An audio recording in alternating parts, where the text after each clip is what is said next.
নবীজির সারা শরীর ব্যথায় জর্জরিত, সারা শরীরের মানুষের গুলি করলে গুলি যেরকম গোশতের মধ্যে ঢুকে যায়, কত জোরে পাথর নিক্ষেপ করলে পাথর গোশত ভেদ করে ঢুকে যায়। নবীজির পাথরগুলো টেনে টেনে শরীর থেকে জায়েদ বের করেছে। যখন নবীজির পায়ের জুতা ধরে টান দেয়, রক্তে আর পা জুতা একভাবে লেগে যায়। যখন জায়েদ নবীজির পায়ের জুতা মোবারক ধরে টান দেয়, নবী চিৎকার দিয়ে ডাক দিয়ে বলে, জায়েদ আমার জুতা ধরে টান দিস না, এত ব্যথা হয় আমি নবীর কলিজা ছিঁড়ে যায়। রে জিব্রাইল, আল্লাহ তোমারে পাঠাইছে বুঝি তায়েফবাসীরে ধ্বংস করে দেওয়ার জন্য। জিব্রাইল, আমার এত কষ্ট হয়েছে, আমি তিনবার অজ্ঞান হয়ে গেছি। তারপরে আমার যখনই হুঁশ ফিরে তারা আমারে পাথর নিক্ষেপ করে, তারপরেও আমি নবী তাদের জন্য কোনো বদদুয়া করি নাই।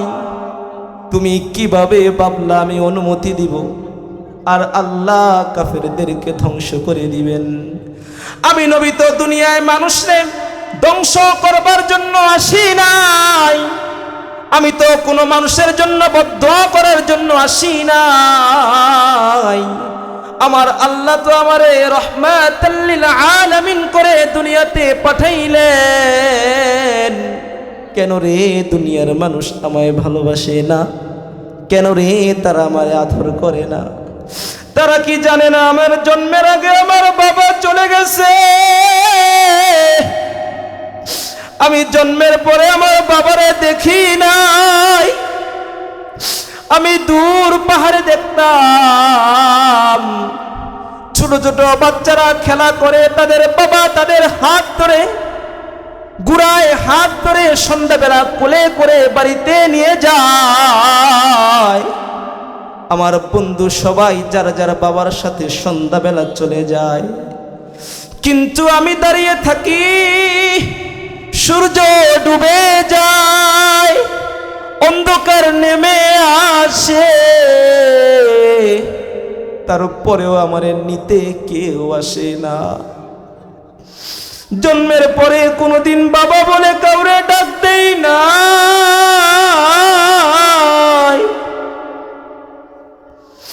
অল্প বয়সে মা হারাইলাম, জন্মের আগে বাবা হারাইলাম। তারপরেও কেন আমার জন্য কষ্ট হয়? ইন্নাল হামদালিল্লাহিল আকরামিল্লাযী খালাকাল ইনসান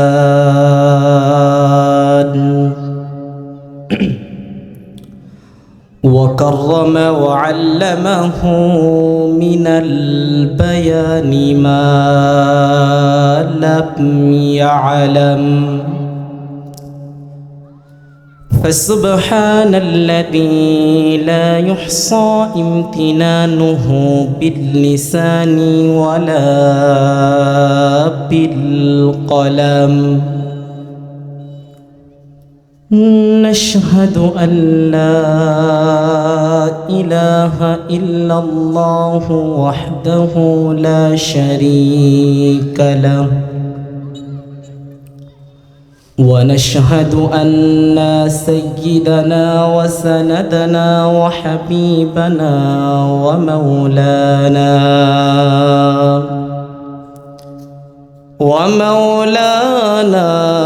محمدا عبده ورسوله الذي أرسله بالحق بشيرا ونذيرا وداعيا إلى الله بإذنه وسراجا وقمرا منيرا فقد قال الله تعالى في كلامه المجيد وفرقانه الحميد أعوذ بالله من الشيطان الرجيم بسم الله الرحمن الرحيم إن الله وملائكته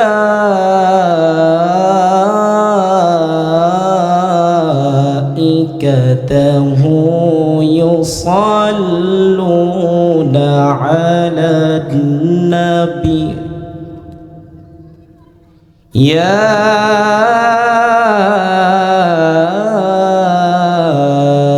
أيها الذين آمنوا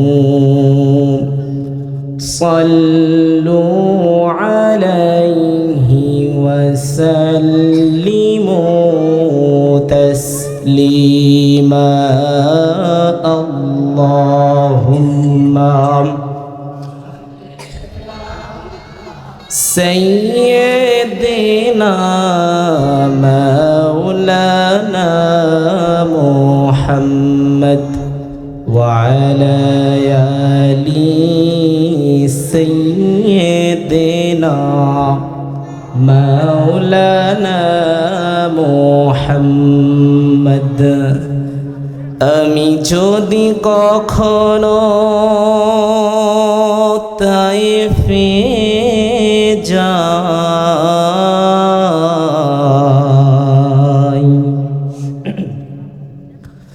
বলবো সেথায় গিয়ে নবীজির খুন ঝরলো কোথায় আল্লাহুম্মা সাল্লি আলা সাইয়্যিদিনা মাওলানা মুহাম্মদ ওয়া আলা আলি সাইয়্যিদিনা مولانا محمد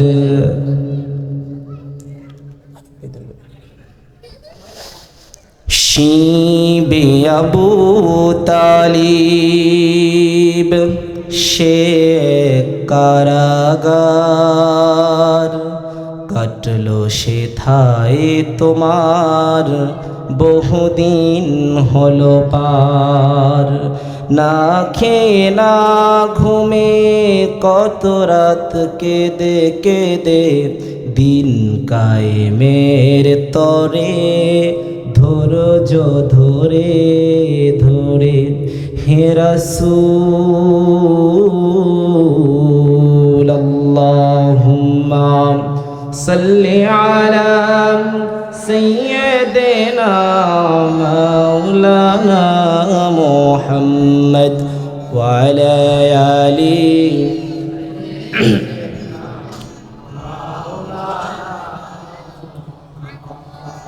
بلغ العلا بكماله كشف التجى بجماله حسنت جميع خصاله صلوا عليه وآله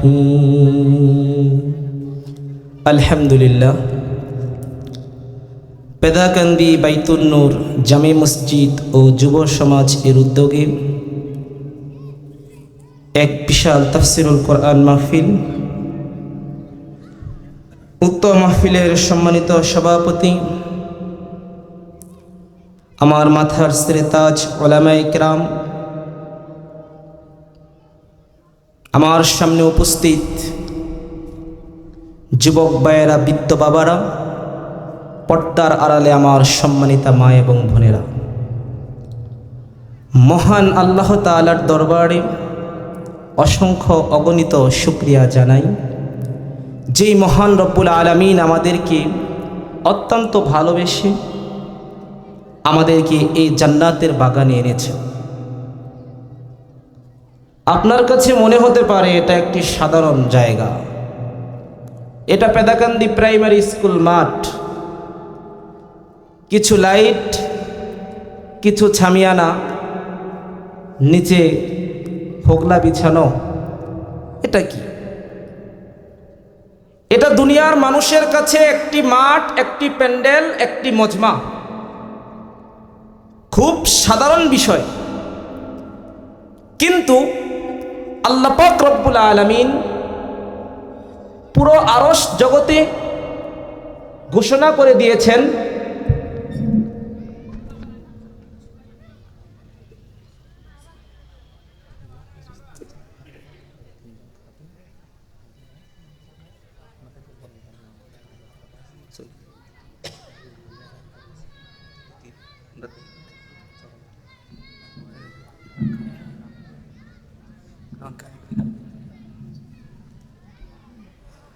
আমাদের কাছে এটা অত্যন্ত সাধারণ, যার কোনো মূল্য আমাদের কাছে নেই। যদি আজকে এই স্থানের মূল্য থাকতো, আপনারা এখানে যত সংখ্যক লোক আছেন, এ মহল্লায় এর থেকে বেশি লোক আছে না নাই? কিন্তু তারা আসে নাই, কারণ তারা এ মজমা সম্পর্কে তাদের জ্ঞান নাই। আল্লাহ পাক রব্বুল আলামিন বলেন, দুনিয়ার মানুষ তোমরা শোনো, তোমাদের কাছে হতে পারে এটা সাধারণ একটা মাঠ, সাধারণ একটা জায়গা, কিন্তু দুনিয়ার মানুষ তোমরা শুনে নাও, আজকের এই পেদাকান্দি প্রাইমারি স্কুল মাঠটা যতক্ষণ এখানে কোরআনের কথা হবে, মহান রবের কাছে এটা এক টুকরা জান্নাতের সমান। আল্লাহ পাক রব্বুল আলামিন ফেরেশতাদের মাঝে ঘোষণা করে দিলেন, হে ফেরেশতারা, ওই পেদাকান্দি প্রাইমারি স্কুল মাঠে কি হয়? ফেরেশতারা ডাক দিয়ে বলে, মালিক আপনি তো আমাদের থেকে ভালো জানেন, কেন আমাদেরকে জিজ্ঞাসা করেন? আল্লাহ পাক রব্বুল আলামিন বলেন, ফেরেশতারা রে, আমার বান্দা যখন কোনো ভালো কাজ করে, কোনো নেকের কাজ করে, আমার বান্দার ব্যাপারে তোদের মুখে ফেরেশতা, তোদের মুখে আমার বান্দার ব্যাপারে সুনাম শুনলে, প্রশংসা শুনলে, আমি রবের কুদরতি অন্তরটা ঠান্ডা হয়ে যায়। আমাদের কাছে এটা সাধারণ, কিন্তু রব্বে কারিমের কাছে এই স্থানটা সাধারণ নয়। তার কাছে স্থানটা এক টুকরা জান্নাতের সমান। এবং আল্লাহ পাক রব্বুল আলামিন বলে দিয়েছেন, হে ফেরেশতাবাসী, আজ তোমরা চলে যাও ওই পেদাকান্দি প্রাইমারি স্কুল মাঠ, যেখানে আমি আল্লাহর কোরআনের কথা হয়, আমার হাবিবের হাদিসের কথা হয়, পুরো মাঠটাকে তোমরা রহমতের চাদর দিয়ে বেষ্টন করে দাও। এই মাঠটার মূল্য আছে না নাই? এখন আমি বললাম এ মাঠটার কি মূল্য, এ স্থানটার কি মূল্য অল্প একটু বুঝালাম। এটার আরো অনেক ফায়দা, অনেক মূল্য আল্লাহর কাছে আছে। যেহেতু সময় অতি সংক্ষিপ্ত, আমি ভূমিকার দিকে যাব না। আমি আপনাদেরকে বলতে চাই, আপনারা কি থাকবেন না চলে যাবেন? থাকবেন? আমি এখানে ওয়াজ করব না, ওয়াজ ওলামায়ে কেরামরা করবেন। আমি আজকে আপনাদেরকে আমাদের প্রতি মুহাম্মদুর রাসূলুল্লাহ সাল্লাল্লাহু আলাইহি ওয়াসাল্লাম এই উম্মতকে কতটুকু ভালোবাসেন, কতটুকু পছন্দ করেন, কতটুকু মহব্বত করেন, এর অল্প একটু আমি আপনাদেরকে উদাহরণ দেব। এর আগে আমি একটু কথা বলতে চাই। আল্লাহ পাক রব্বুল আলামিন আমাদেরকে দুনিয়াতে পাঠিয়েছেন কেন? আল্লাহ পাক রব্বুল আলামিন আমাদেরকে দুনিয়াতে পাঠিয়েছেন কেন? তার ইবাদত করার জন্য। তিনি যেটা করতে বলেছেন, তিনি যেটা করার জন্য নির্দেশ দিয়েছেন, আমরা সেইটাকে গ্রহণ করব। তিনি যেটা করতে বলেন নাই, তিনি যেটা নিষেধ করেছেন, আমরা সেটা করব না। তার মানে আল্লাহ পাক যা করতে বলেছেন তা করব, যা করতে বলেন নাই তা করব না। তার নির্দেশ মানব, তিনি যা নিষেধ করেছেন তা আমরা করব না। এই জন্যই আল্লাহ পাক রব্বুল আলামিন আমাদেরকে দুনিয়াতে পাঠিয়েছেন। এটাই আল্লাহ পাক বলেছেন, আমি তোমাদের দুনিয়াতে পাঠিয়েছি আমার ইবাদত করার জন্য। এখন আপনি কিভাবে ইবাদত করবেন? কোনভাবে ইবাদত করলে আল্লাহ খুশি হবেন? কিভাবে ইবাদত করলে আল্লাহ খুশি হবেন? কিভাবে ইবাদত করলে আল্লাহর অতি কাছে যাওয়া যায়? আমরা কিন্তু ডাইরেক্ট আল্লাহর কাছে যেতে পারবো না। আপনি যেরকম বিদেশ যাবেন বললে আপনি বিদেশ যেতে পারবেন না। আপনার পাসপোর্ট করার প্রয়োজন হবে, আপনার টাকা জমা দেওয়ার প্রয়োজন হবে, আপনার বিমানের কাছে যেতে হবে, বিমানের মধ্যে উঠতে হবে। ওঠার পরে যদি আল্লাহ চায় আপনি বিদেশ যাবেন। কথা বলেন ঠিক কিনা? ঠিক তেমনিভাবে কোনো ব্যক্তি সরাসরি আল্লাহকে পাবে না। আল্লাহ পাক রব্বুল আলামিন বলেন, দুনিয়ার মানুষ তোমরা শুনে নাও, যদি তোমরা আমি আল্লাহকে পেতে চাও, যদি তোমরা আমি আল্লাহকে পেতে চাও, তাহলে তোমরা মুহাম্মাদুর রাসূলুল্লাহর কাছে যাও। আল্লাহ পাক রব্বুল আলামিন বলেন, কুল ইন কুনতুম তুহিব্বুনাল্লাহা ফাত্তাবিউনি ইউহিব্বুকুমুল্লাহু ওয়া ইয়াগফির লাকুম যুনুবাকুম ওয়াল্লাহু গফুরুর রহিম।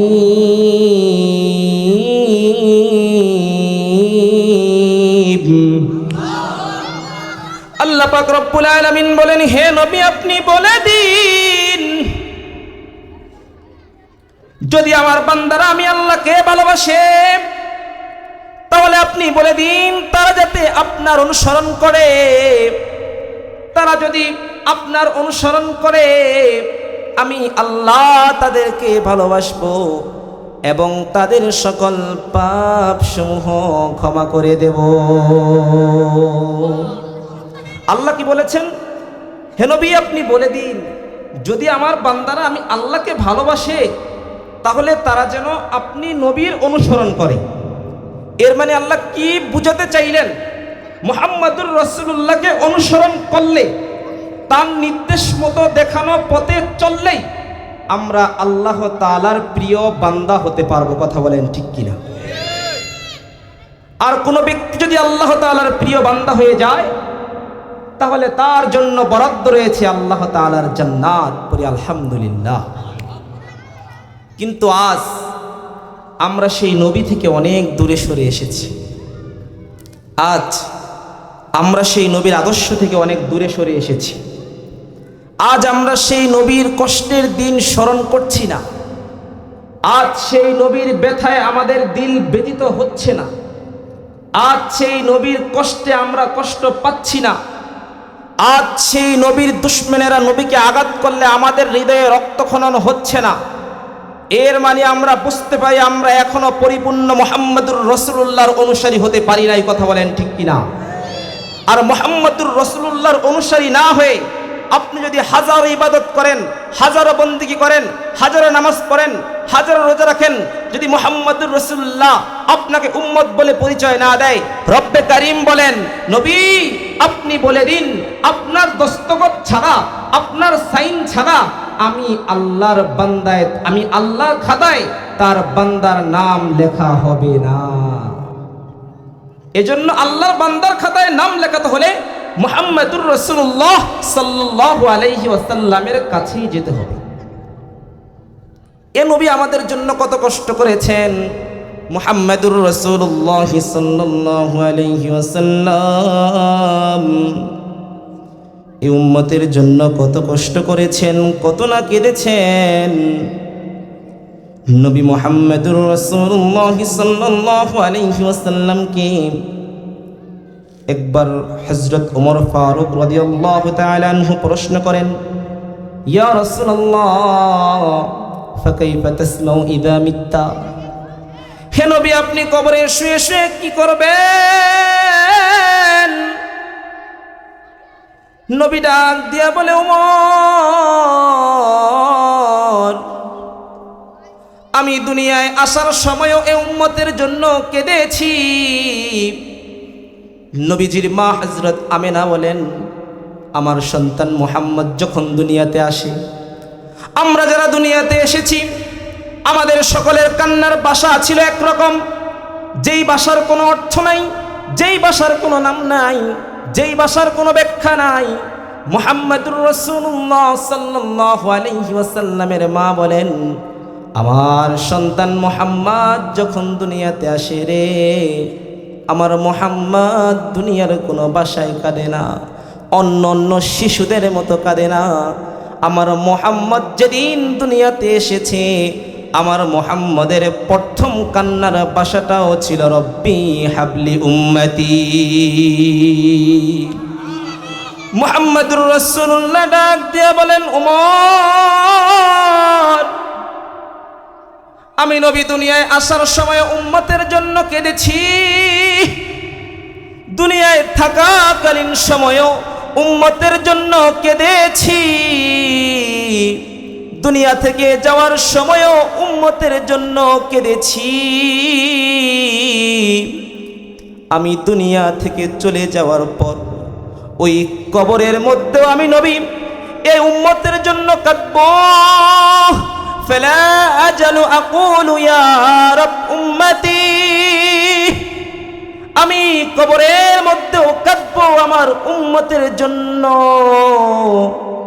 তারপরেও কেন দুনিয়াবাসী, তারপরেও কেন দুনিয়ায় আমার উম্মতেরা আমি নবীকে ভালোবাসে না? কেন আমি নবীর সুন্নতের অনুসরণ করে না? কেন রে তাদের হৃদয়ে আমি নবীর জন্য ভালোবাসা হয় না? তারা কি শোনে নাই আমি নবী ক্ষুধার যন্ত্রণায় 14 দিন পেটের মধ্যে পাথর বেঁধেছি? তারা কি শোনে নাই তায়েফের কাফেরদের পাথরের আঘাতে আমি নবীর পিঠটা চালুনের ছিদ্রের মতো জাজরা হইয়া গেছে, আমার রক্তে সারা শরীর রঞ্জিত হইয়া গেছে, রক্তে আমার সারা শরীর ভিজে যায়? এ কথা কি আমার উম্মতেরা শুনে নাই? স্বয়ং আল্লাহ পাক রব্বুল আলামিন নবীর সেই করুণ দৃশ্য দেখিয়া আল্লাহ সহ্য করতে পারেন না। আল্লাহ ডাক দিয়া বলেন, জিব্রাইল তুমি যাও, আমার হাবিবের কষ্ট আমি আল্লাহর সহ্য হয় না। আমি তো ইব্রাহিম খলিলুল্লাহ নবী, আমাকে পাওয়ার জন্য নমরুদের আগুনের কূপের মধ্যে চাপ দিয়েছে। আদম তো আমাকে পাওয়ার জন্য 200 বছর কেঁদেছে। মূসা তো আমাকে পাওয়ার জন্য নীল নদের মধ্যে চাপ দিয়েছে। কিন্তু আমার মুহাম্মাদুর রাসূলুল্লাহকে পাওয়ার জন্য তো আমি স্বয়ং আল্লাহ বেকুল হয়ে থাকি। পড়েন আল্লাহু আকবার। এ নবী কেমন নবী? আল্লাহ পাক রব্বুল আলামিন জিব্রাইলকে পাঠাইলেন, জিব্রাইল তুমি যাও, মুহাম্মাদুর রাসূলুল্লাহকে গিয়া বলো আপনার রব আসমানের মধ্যে আপনার দুঃখ আপনার বেদনা সইতে পারেন না, আপনার কষ্টে কাফেরেরা কাঁদে না। নবীজি রক্ত জড়তে জড়তে বেহুশ হয়ে যায়। বেহুশ নবীকে আবার কাফেরেরা আঞ্জা দিয়া উঠাইয়া আবার পাথর নিক্ষেপ করে। নবীজি আবার অজ্ঞান হয়ে যায়। দুনিয়ার মানুষ কাফেরদের তারপর হৃদয়ে ব্যথা সৃষ্টি হয় না, কিন্তু আসমানের ফেরেশতারা কাঁদে, আসমান কাঁদে, জমিন কাঁদে, কুল কায়নাত কাঁদে। সমস্ত জীব জন্তুরা ডাক দিয়া বলে, মালিক, আপনার হাবিবের কষ্ট তো আমরা সইতে পারি না। ও আল্লাহ, নবীর ব্যথা তো আমাদের সহ্য হয় না। আপনি নাই নবীর জন্য আসমান বানাইছেন, নবীর জন্য জমিন বানাইছেন, নবীর জন্য পাহাড় বানাইছেন, নবীর জন্য পর্বত বানাইছেন। এই নবী সৃষ্টি না হইলে আদম থেকে ঈসা কোনো নবী সৃষ্টি হতো না। আপনি সমস্ত পয়গম্বর বানাইলেন, জান্নাত জাহান্নাম বানাইলেন, এত সুন্দর করে পৃথিবী সাজাইলেন। ও আল্লাহ, আপনার হাবিবের ব্যথা তো আমাদের সহ্য হয় না। আল্লাহ ডাক দিয়ে বলে, ও মাখলুকের দল, তোমরা আমার হাবিবকে কতটুকু ভালোবাসো? তোমাদের থেকে হাজারো কোটি কোটি গুণ বেশি আমি আল্লাহ আমার হাবিবকে ভালোবাসি। দুনিয়ার সমস্ত মানুষ আমি আল্লাহকে পাওয়ার জন্য পাগল, দুনিয়ার সমস্ত মানুষ আল্লাহকে পাওয়ার জন্য কষ্ট করে, কিন্তু আমি আল্লাহ নিজে আমার হাবিব মুহাম্মদুর রাসূলুল্লাহর জন্য আমি নিজে আল্লাহ পাগল।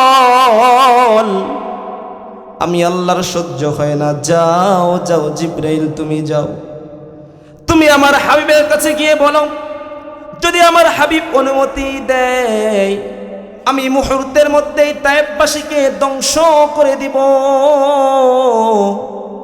আমার হাবিবের কষ্ট আমি আল্লাহর সহ্য হয় না। এর সময় আল্লাহ পাক রব্বুল আলামিন যখন জিবরাইলকে পাঠাইলেন, ডাক দিয়ে বলেন, জিবরাইল যাও, তুমি আমার হাবিবের কাছে যাও। জিবরাইল নবী মুহাম্মদুর রাসূলুল্লাহর কাছে এসে বলে, নবী, নবী গো, আপনার কষ্টে আমি কাঁদি, ফেরেশতারাও কাঁদে, আসমানও কাঁদে, জমিনও কাঁদে, পাহাড়ও কাঁদে, পর্বতও কাঁদে। স্বয়ং আল্লাহ আপনার কষ্ট সহ্য করতে পারেন না। আল্লাহ কষ্ট সহ্য করতে না পারিয়া আমি জিবরাইলকে পাঠাইছেন গো নবী। ও নবী, যদি আপনি অনুমতি দেন, যদি আপনি অনুমতি দেন, এই মুহূর্তে আমি কাফেরদেরকে ধ্বংস করে ফেলব। আল্লাহর ওয়ার্ডার, কাফেরদেরকে ধ্বংস করে ফেলবেন। নবীজির সারা শরীর ব্যথায় জর্জরিত, সারা শরীরের মানুষের গুলি করলে গুলি যেরকম গোশতের মধ্যে ঢুকে যায়, কত জোরে পাথর নিক্ষেপ করলে পাথর গোশত ভেদ করে ঢুকে যায়। নবীজির পাথরগুলো টেনে টেনে শরীর থেকে জায়েদ বের করেছে।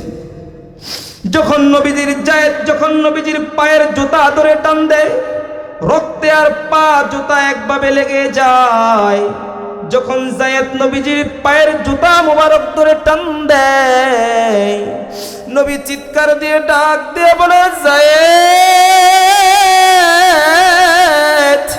আমার জুতা ধরে টান দিস না, এত ব্যথা হয়, আমি নবীর কলিজা ছিঁড়ে যায়। রে জিবরাইল, আল্লাহ তোমারে পাঠাইছে বুঝি তায়েফবাসীরে ধ্বংস করে দেওয়ার জন্য। জিবরাইল, আমার এত কষ্ট হয়েছে, আমি তিনবার অজ্ঞান হয়ে গেছি। তারপরে আমার যখনই হুঁশ ফিরে তারা আমারে পাথর নিক্ষেপ করে, তারপরে আমি নবী তাদের জন্য কোনো বদদুয়া করি নাই। তুমি কিভাবে ভাবলা আমি অনুমতি দিব আর আল্লাহ কাফেরদেরকে ধ্বংস করে দিবেন? আমি নবী তো দুনিয়ায় মানুষরে ধ্বংস করবার জন্য আসি নাই, আমি তো কোনো মানুষের জন্য বদদুয়া করার জন্য আসি নাই। আমার আল্লাহ তো আমারে রহমাতাল লিল আলামিন করে দুনিয়াতে পাঠাইলেন। কেন রে দুনিয়ার মানুষ আমায় ভালোবাসে না? কেন রে তারা আমার আদর করে না? তারা কি জানে না আমার জন্মের আগে আমার বাবা চলে গেছে? আমি জন্মের পরে আমার বাবারে দেখি নাই। আমি দূর পাহাড়ে দেখতাম ছোট ছোট বাচ্চারা খেলা করে, তাদের বাবা তাদের হাত ধরে, গুড়ায় হাত ধরে সন্ধ্যাবেলা কোলে করে বাড়িতে নিয়ে যায়। আমার বন্ধু সবাই যারা যারা বাবার সাথে সন্ধ্যাবেলা চলে যায়, কিন্তু আমি দাঁড়িয়ে থাকি। সূর্য ডুবে যায়, অন্ধকার নেমে আসে, তারপরেও আমারে নিতে কেউ আসে না। জন্মের পরে কোনোদিন বাবা বলে কাউরে ডাক দেই না।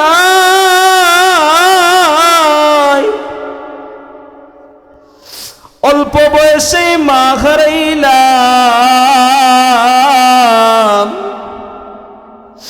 জন্মের আগে বাবা হারাইলাম।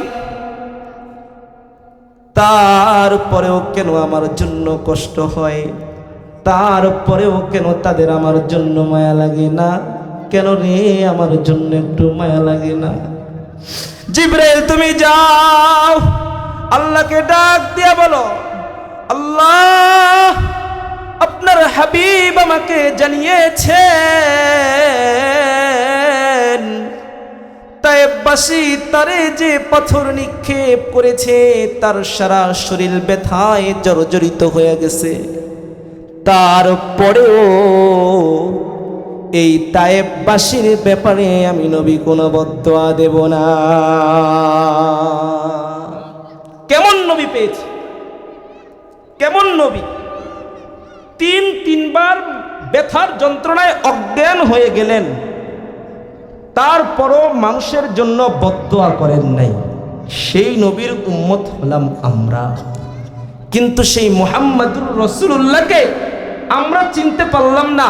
আসমান চিনল, জমিন চিনল, চন্দ্র সূর্য গ্রহ নক্ষত্র পাহাড় পর্বত কুল কায়নাত নদী সমুদ্র খাল বিল তরুলতা বৃক্ষরাজি নবী পয়গম্বর ফেরেশতাকুল সবাই চিনল, কিন্তু আমরা নবীকে চিনলাম না। আরে দুনিয়ার মানুষ, তুমি কি জানো মুহাম্মাদুর রাসূলুল্লাহ সাল্লাল্লাহু আলাইহি ওয়াসাল্লাম ১৫০০ বছর আগে দুনিয়া থেকে চলে গেলেন। এখনো যেই মদিনা শরীফে নবীজি সহ সৌদি আরব কিতাবের মধ্যে লেখা, এখনো রওজা শরীফে যে হাজিরা নবীর কবরের সামনে যায় জিয়ারত করার জন্য, এখনো নবীজি ওই কবরে শুয়ে শুয়ে কাঁদতেছেন উম্মতি উম্মতি বলিয়া। আল্লাহ পাক রব্বুল আলামিন যেদিন হাসরের ময়দান কায়েম করবেন, সকল নবীদের জন্য আল্লাহ পাক রব্বুল আলামিন স্পেশাল ব্যবস্থা করবেন। সমস্ত পয়গম্বরদের জন্য আল্লাহ পাক রব্বুল আলামিন সিংহাসন রাখবেন। সমস্ত পয়গম্বরদের জন্য আল্লাহ পাক রব্বুল আলামিন স্পেশাল স্বর্ণের চেয়ার রাখবেন। সমস্ত নবীরা যার যার চেয়ারের মধ্যে বসে যাবে। কিন্তু আপনার আমার নবী, মায়ের নবী, রহমতের নবী সেদিন চেয়ারের মধ্যে বসবেন না। জিবরাইল ডাক দিয়ে বলবেন, ইয়া রাসূলুল্লাহ, সকল নবীরা তাদের সম্মানের চেয়ারের মধ্যে বসে যায়, আপনি কেন চেয়ারের মধ্যে বসেন না? আপনার কি বসতে মনে চায় না? নবী ডাক দিয়া বলে, জিবরাইল, আমি নবী যদি চেয়ারের মধ্যে আমার উম্মতকে রেখে আমি নবী একা বসে যাই, যদি আমি জান্নাতি চেয়ারের মধ্যে বসে যাই, আর আমার আল্লাহ যদি চায়, যদি আমার জান্নাতে পাঠায়া দেয়, আমি নবী যদি জান্নাতে একা একা চলে যাই, তাহলে বলো আমার এই গুনাহগার উম্মতদেরকে কে জান্নাতে নিবে?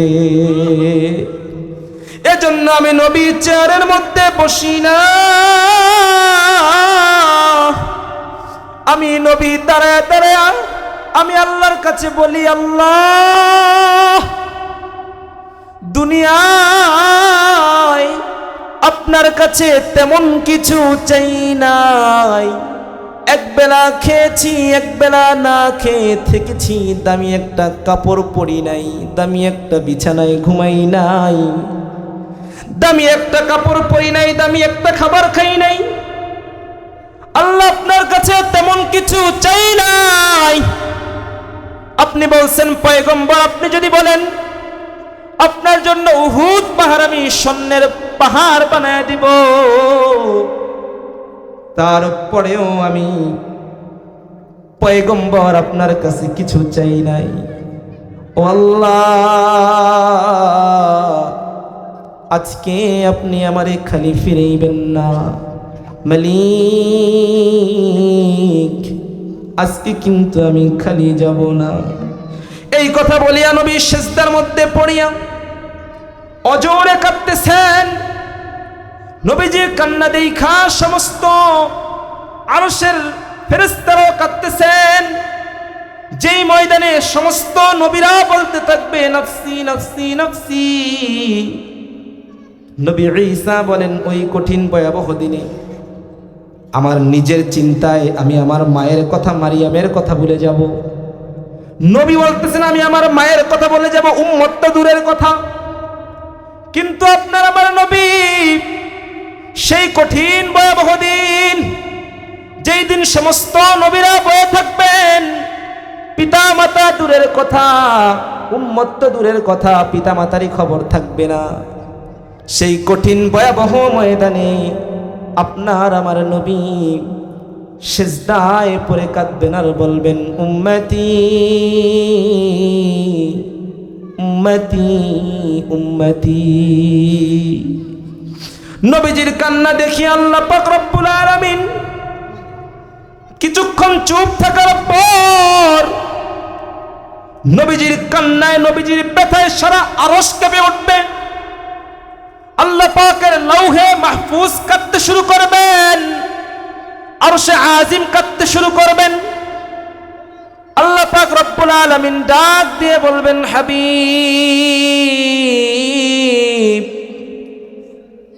আপনি আর কাঁদবেন না।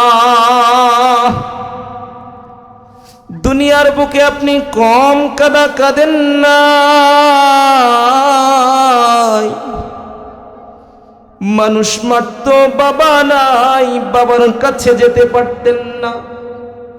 মা নাই, মানুষ মারত, মার কাছেও বলতে পারতেন না। আপন চাচারা তো ভালো জানতো না। কোনো আদর স্নেহ আপনি পরিপূর্ণ পান নাই।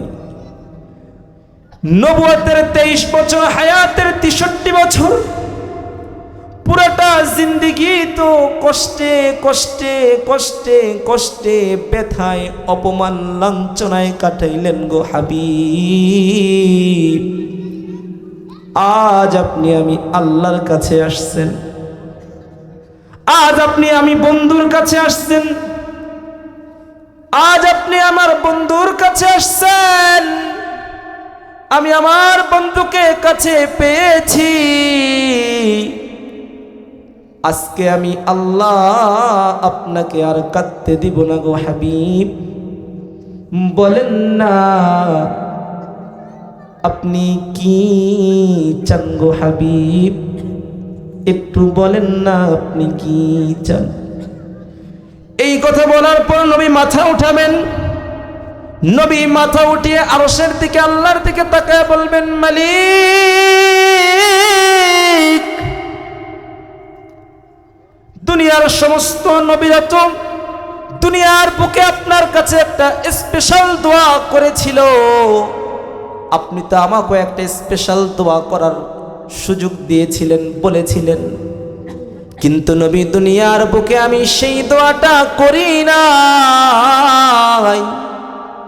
হাজারো কষ্ট পেয়েছি, হাজারো আঘাত পেয়েছি, তারপরেও আমি সেই কষ্টের সময় আপনার কাছে সেই জিনিসটা চাই নাই। ও আল্লাহ, আপনার কাছে তো আমি একটা পাওনা, আজকে সেই দোয়াটার উসিলা করে হলে আমি আপনার কাছে বলি, আল্লাহ গো, যে একটা স্পেশাল পাওয়ার আমাকে দিয়েছিলেন আপনার কাছে যাওয়ার জন্য, আজ আমি চাচ্ছি আল্লাহ, আমার সকল গুনাহগার উম্মতদেরকে আপনি জান্নাতে দিয়ে দেন। এই কথা বলার পর আল্লাহ পাক রব্বুল আলামিন বলবেন, নবী আপনি দাঁড়ান। নবী করিম সাল্লাল্লাহু আলাইহি ওয়াসাল্লাম আল্লাহর সামনে দাঁড়াবেন। আল্লাহ পাক রব্বুল আলামিন দাঁড়িয়ে দেখবেন নবীজির সারা গায়ে কাদা মাটি মাখা। আল্লাহ পাক তো সবই জানেন। আল্লাহ পাক জিব্রাইলকে জিজ্ঞাসা করবেন, জিব্রাইল, কেন আমার হাবিবের সারা গায়ে কাদা মাটি মাখা? জিব্রাইল বলবে, আল্লাহ, আপনি তো ভালো জানেন গো আল্লাহ। আল্লাহ বলবেন, জিব্রাইল তুমি একটু বলো। জিব্রাইল ডাক দিয়া বলবেন, মালিক,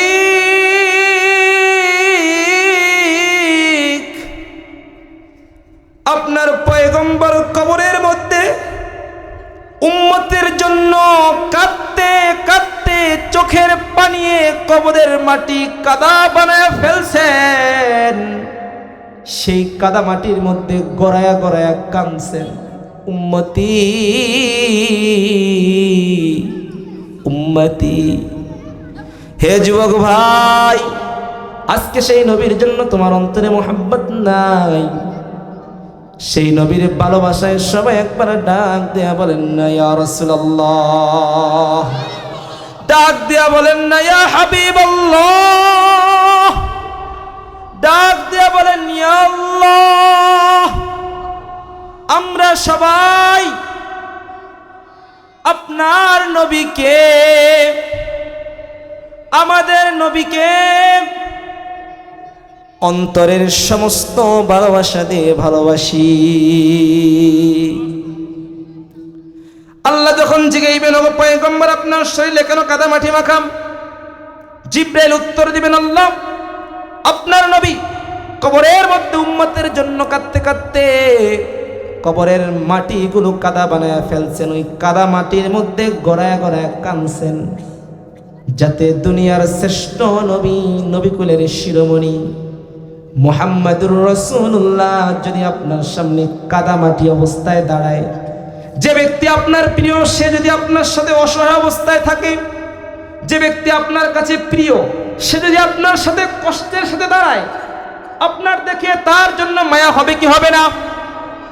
ঠিক আল্লাহ তো নবীকে ভালোবাসেন, তাই নবীজি ওই কবরের মাটিতে গড়ায়া গড়ায়া কাদায়া প্রমাণ করছেন, আমি আল্লাহ তো আমাকে অনেক ভালোবাসেন।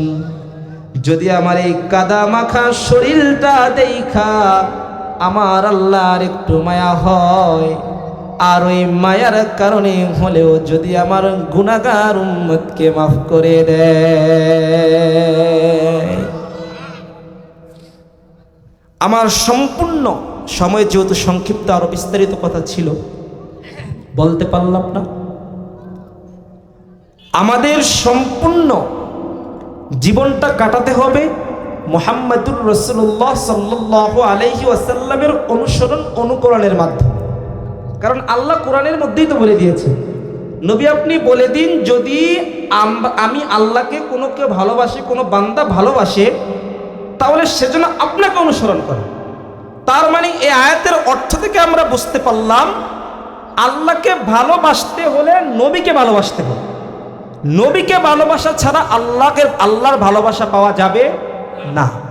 এজন্য আমরা প্রত্যেকে সেই মুহাম্মাদুর রাসূলুল্লাহ সাল্লাল্লাহু আলাইহি ওয়াসাল্লামের কষ্ট, সেই মুহাম্মাদুর রাসূলুল্লাহ সাল্লাল্লাহু আলাইহি ওয়াসাল্লামের প্রতি ভালোবাসা, তার প্রতি আনুগত্য, তার অনুসরণ, তার অনুকরণ, তার সমস্ত সুন্নাহ আমাদের জীবনে বাস্তবায়ন করে মহান রবের প্রকৃত বান্দা হয়ে দুনিয়া থেকে যাওয়ার তৌফিক দান করুন। সকলে পড়ি আমিন।